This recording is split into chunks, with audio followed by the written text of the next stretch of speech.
Student, today we will understand Goodwill poem, very important poem, which is taken from Yajurved. Let's see the summary of the poem. This hymn is an extract. Hymn means devotional song. स्तुति, भजन is an extract, एक extract है, सारांश इसको बोलते हैं, from Yajurveda chapter number 34 which is one of the 4 Vedas, जो हमारे 4 वेदास है उनमें से एक है यजुर्वेद, उसमें से लिखी गई है। बाकी के 3 हैं Rigveda, Samaveda, Atharvaveda, which are regarded, जिन्हें समझा जाता है एज एंशियंट बुक्स, प्राचीन किताबों के रूप में। The date of the Vedas is unknown, Veda कब लिखे गए थे इसकी डेट आज भी अननोन है, एग्जैक्ट कोई नहीं बता सकता। But they are surely among the most ancient literary works, लेकिन ये निश्चित है कि ये सबसे प्राचीनतम साहित्यिक रचनाओं में से एक है दुनिया की। They is used for Rigveda, Samaveda, Atharvaveda. They deal with, इसमें बताया गया है, मेंशन किया गया है, डियटी, क्रिएशन, एग्जिस्टेंस, देवी देवताओं के बारे में, उनकी शक्ति के बारे में, उनके अस्तित्व के बारे में, निर्माण के बारे में, अस्तित्व के बारे में। In this hymn the divine agency, इस devotional song में we can say also prayer, the divine agents, the peerless spirit, the deathless flame। इस हिम में एक डिवाइन एजेंस है जो क्या है, that is the peerless spirit। Divine agency means peerless spirit। Divya सार, ईश्वर का अंश, अनुपमात्मा, कभी न मरने वाली ज्योति, आर इन्वोक्ड, उनसे आह्वान किया जाता है, उनसे स्तुति की जाती है। To put the will in the mind, mind में इस तरह की इच्छा शक्ति को जागृत करे, रखे।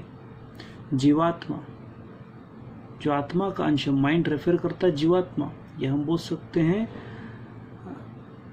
गॉड का ही अंश, part of a divine agency. इस तरह से पुट करे कि वो जो करे सब सही रहे। Do only what is good, सब सही करे, उचित करे, अनुचित कुछ नहीं। There is a divine nature of the spirit, आत्मा का दिव्य नेचर, दिव्य प्रकृति होती है हर मनुष्य में, which is also a part of divine agency, जो एक हिस्सा है उस दिव्य सार का, उस ईश्वर का, ईश्वर की स्पिरिट, आत्मा का कुछ अंश है जो हम में निहित है। The wise man that are perfect, बुद्धिमान लोग, विवेकशील लोग, जो परिपूर्ण हैं, इन ऑब्जर्विंग रिचुअल्स, अनुष्ठान, धार्मिक समारोह, कार्यक्रम, यज्ञ, हवन, जो बहुत अच्छे से करते हैं, निपुणता से करते हैं, तपस्या करते हैं कई दिनों तक, कई सालों तक, उनको कौन कंट्रोल करता है? Are controlled by that divine nature, उनको कंट्रोल करता है यही देवी प्रकृति, ये गॉड, स्पिरिट ऑफ गॉड। उस तरह से as the fleet footed horses, जिस तरह से तेज दौड़ने वाले घोड़े को कंट्रोल किया जाता, are control by rein, rein यानी लगाम, पैसिव वाइज किया जाता है, लगाम के द्वारा कंट्रोल किया। सार फ्लैशली डिजायर, इसलिए हमारी जो भौतिक लालसाएं, जिज्ञासाएं, are controlled by the mind, उनको भी कंट्रोल किया जाता है माइंड से, इनस, जो हमारे अंदर है। माइंड यहाँ पर रेफर कर रहा है स्पिरिट को, पियरलेस स्पिरिट को, एम कैपिटल है, तो कहना चाहते हैं गॉड का पार्ट है ना, स्पिरिट कनेक्टेड है हमारे माइंड से। Let's see the stanza of the poem. May that Ishwar करे बाय विच जिसके द्वारा वाइज मैन बुद्धिमान लोग, वाइज मैन बुद्धिमान लोग स्किलफुल निपुण होते इन रिचुअल्स धार्मिक अनुष्ठानों में, धार्मिक संस्कार में, यज्ञ में, हवन में, तपस्या में। एंड स्टडी किसके कारण, उस पियरलेस स्पिरिट के कारण। और स्टडी रहते हैं, दृढ़ रहते हैं इन असेंबली सभाओं में, प्रार्थना स्थल में, गैदरिंग में। परफॉर्म देयर टास्क अपने कार्य को आयोजित करते, परिपूर्णता से करते। किसके द्वारा करते, दैट पियरलेस स्पिरिट, उसके द्वारा, उस अनुपम आत्मा के द्वारा जो बसती है इन ऑल क्रीचर्स, सारे प्राणियों में।